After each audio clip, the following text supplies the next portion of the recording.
Kung pamimiliin po ba kayo, gusto nyo na ipanganak uli?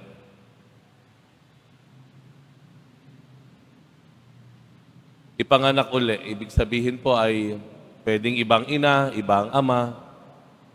At siguro iba na rin ang buhay mo ngayon. Baka mas maginhawa, baka mas buo ang pamilya, baka wala kang sakit na namana. Kung pamimiliin ka, gusto mo ba na ipanganak muli?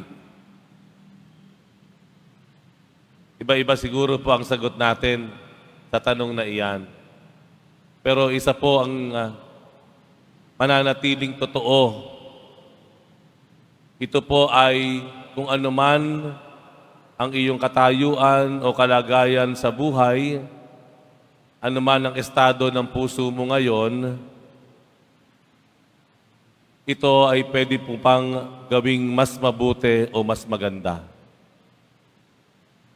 Pwede pa rin magbago. Pwede mo pa rin ibalik yung magandang kalusugan. Pwede ka pa rin maging masaya kahit naging malungkot ka.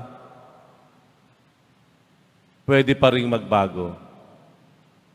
Ang sinabi ng Panginoon sa Ebanghelyo, ang Espiritu, maririnig mo lang. Ang galaw ng Espiritu ay maririnig mo lang. Pero hindi mo makikita kung saan pupunta at kung saan galing. Yan ang galaw ng Diyos sa buhay ng tao. Diyan, sa ganung paraan kumikilos ang kamay ng Diyos. Hindi mo alam kung kailan darating, kung saan ka dadalhin.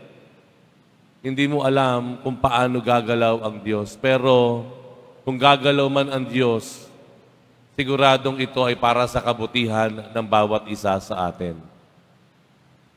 Sa makatwid, ano sinasabi po sa atin? Huwag nating tapusin ang buhay natin.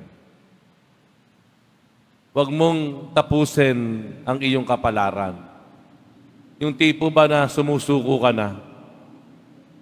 Dahil sa nakikita mo, sa kapaligiran mo, dahil sa nararamdaman ng karanasan, minsan ng tao, sinasabi sa kanyang sarili, ganito na lang talaga ako. Ganito na lang kami. Mga anak, ganito na lang talaga tayo. Hindi ganon ang galaw ng Diyos. Ang Diyos gagalaw, hindi mo alam kung kailan, kung papaano, hindi mo alam kung saan nanggaling, hindi mo alam kung saan paroroon. Pero sigurado, pagkilos niya, ito ay para sa kabutihan ng bawat isa sa atin.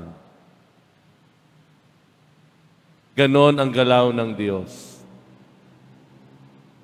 Mahirap minsan unawain o paniwalaan yung sinasabi ko kasi minsan nakukulong tayo sa realidad ng pangmaterial o the physical reality tinatawag. Totoo, maraming imposible kung ang pag-uusapan lang natin the physical realities. 50 pesos na lang ang pera ko eh. Hindi na ako makarating sa malayo. Nag-iisa na lang ako eh. Iniwan na ako. Kung tayo ay nasa physical na mundo lamang, sigurado maraming imposible kang makikita. Mahihirapan kang maniwala sa mga sinasabi ng Diyos o sinasabi ng Ebanghelyo. Pero alam naman po natin na ang mga pangungusap o binitawang pangangaral ng Panginoon ay hindi lamang nakukulong sa mga bagay na material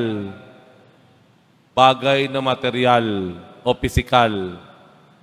Kumikilos ang Diyos sa Espiritu. Hindi nakikita. Ibig sabihin po, may mga oportunidad na marahil hindi mo nakikita sa ngayon, pero kung sasaliksikin natin ang ating kalooban at ang ating puso, kung tayo mananalangin, may mga oportunidad pang naghihintay at iniaalok sa atin. Oportunidad para unlarin ang buhay, oportunidad para magmahal uli at magtiwala, Oportunidad para magkaroon uli ng kapayapaan ng isip o kapanatagan ng kalooban. Oportunidad para magkasundo, magkabati-bati, magkasama, mabuo. Mayroon po. Kaya ang paanyaya ng Panginoon, wag lang sa nakikita mo pagbabasihan ng iyong pananampalataya at ang iyong paniniwala. Dahil ang Diyos, oo, kumikilos siya in our physical world, pero kumikilos ang Diyos sa mga bagay na hindi natin nakikita. Sa mga bagay na ang puso lang natin ang nakakaramdam. Sa mga bagay na ang mga mata ng ating pananampalataya lamang ang nakakakita.